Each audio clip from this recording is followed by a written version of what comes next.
everyone, welcome back to another week of STEMpower. Today we'll be learning about Newton's 3 laws of motion. The fun fact of the day is that when you go upside down on a roller coaster loop, the force that keeps you in your seat instead of falling out is called centripetal force.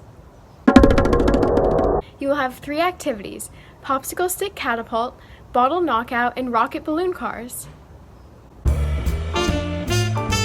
In the first activity, you will learn about Newton's first law of motion by creating a catapult experiment.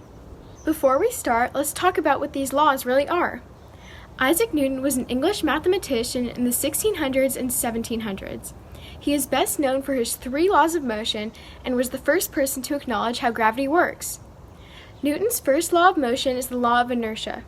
Inertia means that objects try to be in the same state unless forced to change by a different force.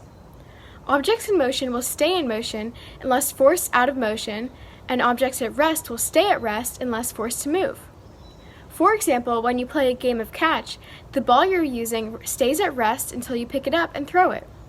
Once you throw it, the ball will continue moving in the air at a fairly constant speed until it is caught by another person who prevents it from moving any further. It can also be stopped by the friction of the ground, gravity, or by another object. Another part of the next activity is the law of conservation of energy. This law means that no energy is created or destroyed, only transferred. Imagine you're playing tag and bump into another player. The energy you have while running transfers to the other stationary player, causing them to move and fall to the ground. When you bumped into the other player, you were prevented from running any further. Let's move on to discussing potential and kinetic energy. Potential energy is the amount of stored energy within an object in a relative position. Kinetic energy, on the other hand, is the type of energy any object has in active motion. You can think of a ball lying on the top of the hill. It has the greatest amount of potential energy at the top because that's when the ball has the greatest amount of energy that can possibly be turned into kinetic energy.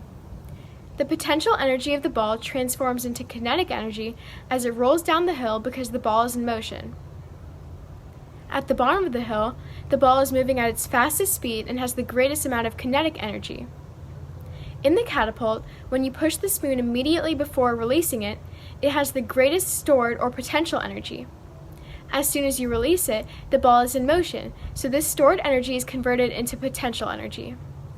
In this activity, you will need these materials for each group: 1 plastic spoon, 7 popsicle sticks, 5 rubber bands, and a ping pong ball or styrofoam ball. First, find a partner and gather these materials. Then, make a stack of 5 popsicle sticks and secure the stack with a rubber band on each end. 2 rubber bands in total. Remember to tie your popsicle stick stacks tightly. Make a separate stack of 2 popsicle sticks and tie the stack with only 1 rubber band on each end.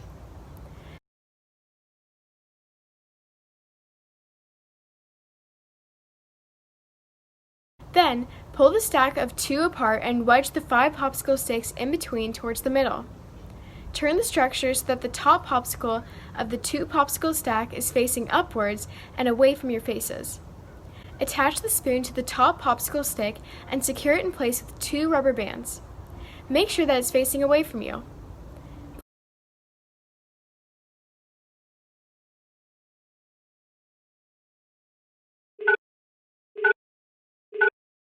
Place the ball on the spoon and push down with one hand while holding the contraption with the other.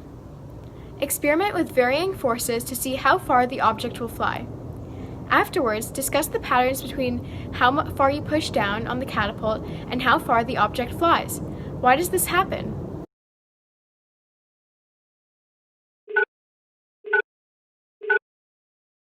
The first discussion question is: summarize Newton's first law and explain at least 2 ways that it relates to this activity.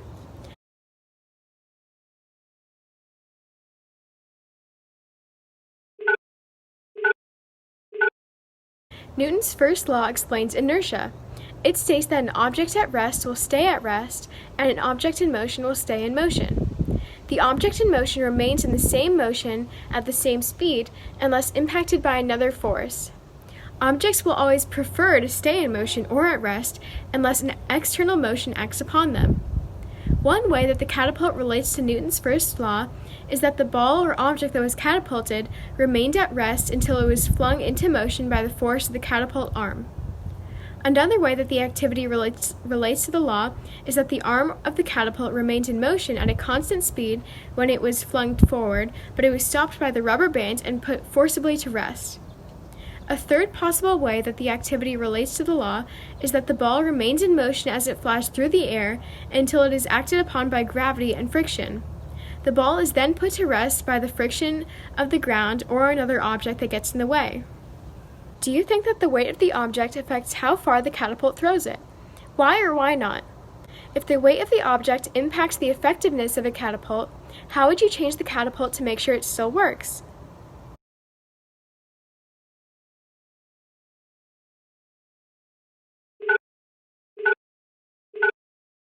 The weight definitely affects how far the catapult can throw the object for a couple of reasons.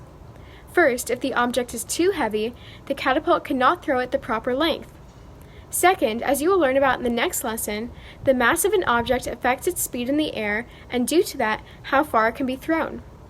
Heavier objects are harder to accelerate than those with less mass, so a heavier object will travel a shorter distance with the same force applied to it. To ensure that a catapult is still effective with a heavier object, you could make the catapult bigger itself to support the weight of the object.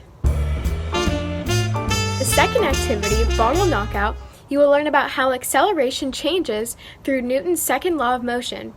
You will roll bottles with various amounts of water at different speeds to knock a heavy book off a table.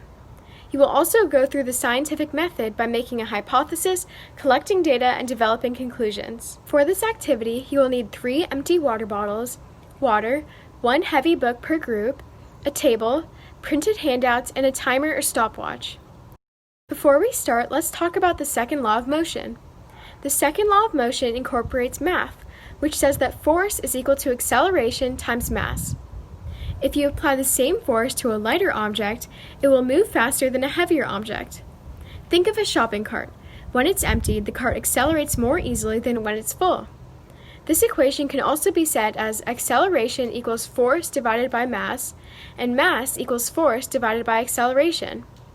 The general idea of Newton's second law is that force is defined by acceleration and mass. Think of a shopping cart being pushed down a hill. If the cart hits a ball, a heavier cart will hit the ball with more force than a lighter cart.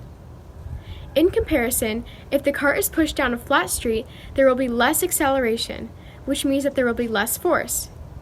We can change acceleration, force, or mass to affect the outcome. First, get into groups of 4. Then, take the 3 plastic bottles and fill them with varying levels of water, ranging from almost empty to completely full. Then, place a textbook at one end of a table and order the water bottles from lightest to heaviest at the opposite end. Fill out the worksheet with your hypothesis before starting the rest of the activity.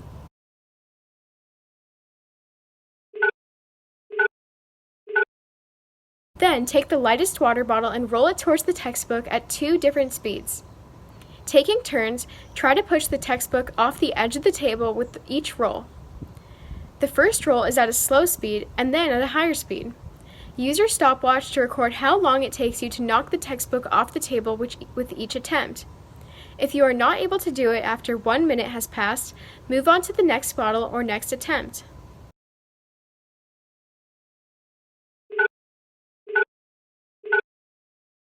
Repeat these steps with each bottle and record how long it takes to knock the textbook, if possible, before moving on to the next bottle.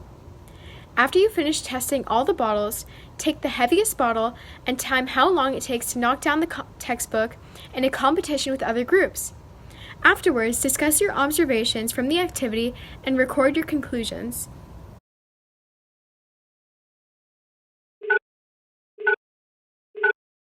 The first discussion question is, how does this activity apply to Newton's second law of motion? Newton's second law of motion tells us that force is equal to mass times acceleration. By that logic, we can say that acceleration is equal to force divided by mass. This tells us that heavier objects require more force to accelerate the same amount. So, if we pushed a rock and a paperclip with the same force, the paperclip would move a longer distance because there's less mass to be accelerated. In the same way, the heavier bottle required more force to accelerate than the lighter bottle did. When using a lighter bottle, you must use more acceleration or speed to force the textbook off the table because the mass is much lighter. On the other hand, when using a heavier bottle, you don't need to use as much acceleration to force the textbook off the table. The second discussion question is, how does this law apply to other parts of real life?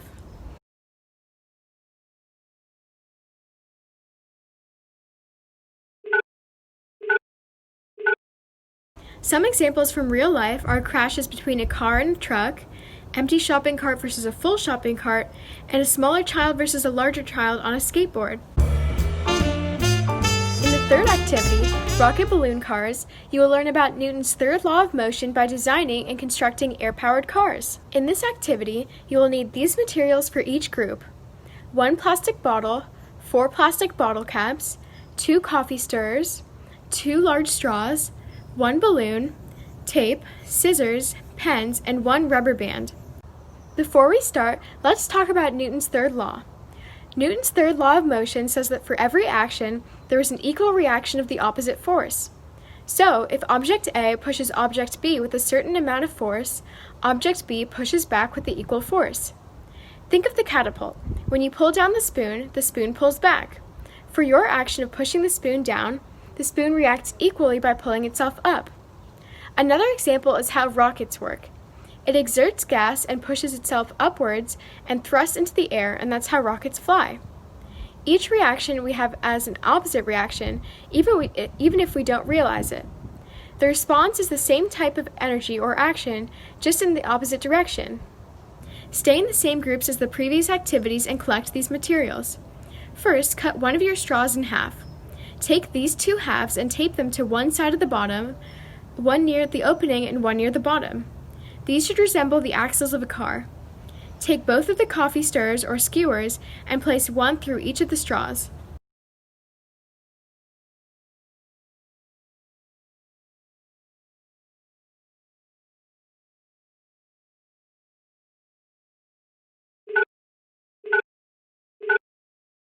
Then take a pen and carefully poke a hole in each center of the bottle caps with the tip of the pen. The hole should be just large enough to fit the skewer, but not so big so that the bottle caps fly off the skewer. Wrap a piece of tape around the stirrer near the straw so that the wheel doesn't bump against the bottle. Next, place the wheel on the skewer and place a piece of tape on the outside of the wheel to keep it from falling off. After all 4 wheels are secured onto the body of the car, cut off the extra bits of skewer sticking out from the car to ensure that the axles are identical on both sides.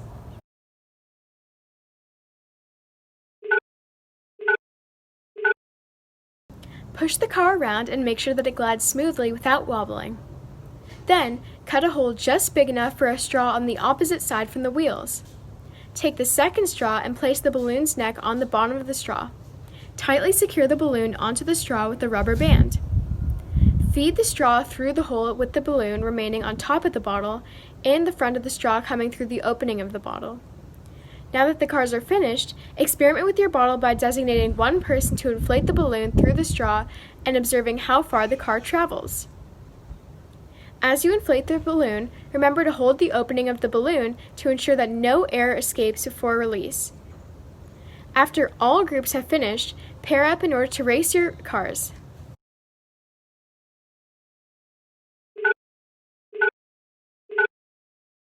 The first discussion question is, how does this activity relate to Newton's third law and how a car functions in real life?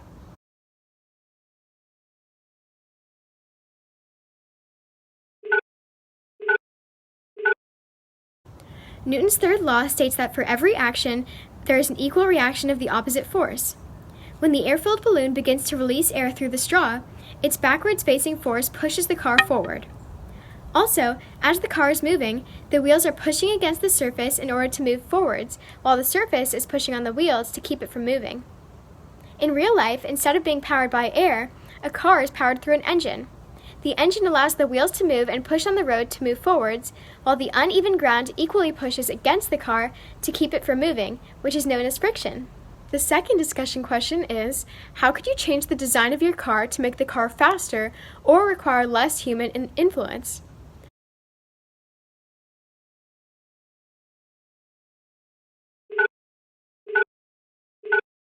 One idea is to give the car a tiny motor that powers the wheels to increase efficiency and the amount of running time. You could also make the car solar powered with a solar battery. If you make physical changes to the car, such as making the body of this car smaller or increasing the balloon's size, you could also make the car faster as well. I hope you enjoyed this week's activities and learned something new about Newton's laws. See you next week. Bye!